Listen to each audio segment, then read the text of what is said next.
The fog clung to the city like a shroud, muffling the world in a damp, gray silence.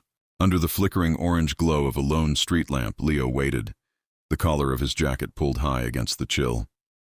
He was the only soul on the deserted street, a solitary figure in a sleeping world. The distant hiss of air brakes announced the arrival of the bus, its headlights cutting twin cones through the thick mist. It was an old model, the kind you rarely see anymore, its metal frame groaning as it pulled up to the curb. The doors folded open with a sigh, revealing an interior bathed in a sickly yellow light. The bus was completely empty. A shiver that had nothing to do with the cold ran down Leo's spine as he stepped aboard, the doors sealing shut behind him with a heavy final thud. The driver, a silhouette against the windshield, gave a curt nod without turning around. The journey began as any other, the bus trundling through the familiar yet strangely alien foggy streets. But then a subtle shift occurred, a turn where there should have been none. The familiar landmarks of his neighborhood dissolved into a landscape of indistinct, skeletal trees and winding, unfamiliar roads. The fog outside thickened, pressing against the windows like a living entity, swallowing the world whole. Inside, the lights began to flicker, casting the empty seats in a staccato dance of light and shadow. A low hum vibrated through the floor, a monotonous drone that seemed to burrow into Leo's very bones. The air grew heavy and cold, thick with an unspoken dread.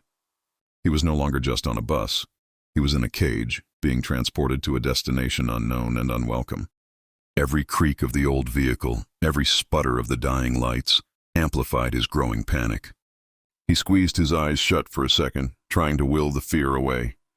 When he opened them, his heart hammered against his ribs. There, at the very back of the bus, a figure was beginning to form.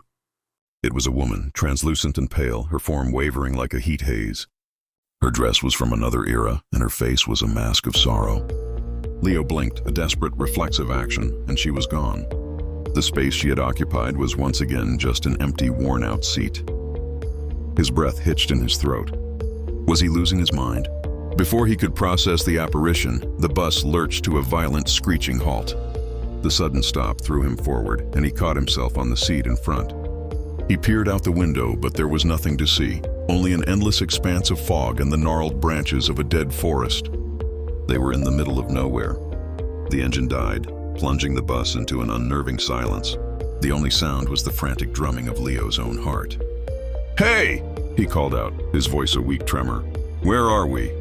The driver, who had remained motionless throughout the entire ordeal, began to turn. The movement was slow, unnaturally fluid, like a puppet on a string. As his head came around, Leo's scream caught in his throat. Where the driver's eyes should have been, there were only two dark, empty sockets, abysses that seemed to pull all light and hope into them. A cold presence materialized on the seat beside him. He didn't need to look.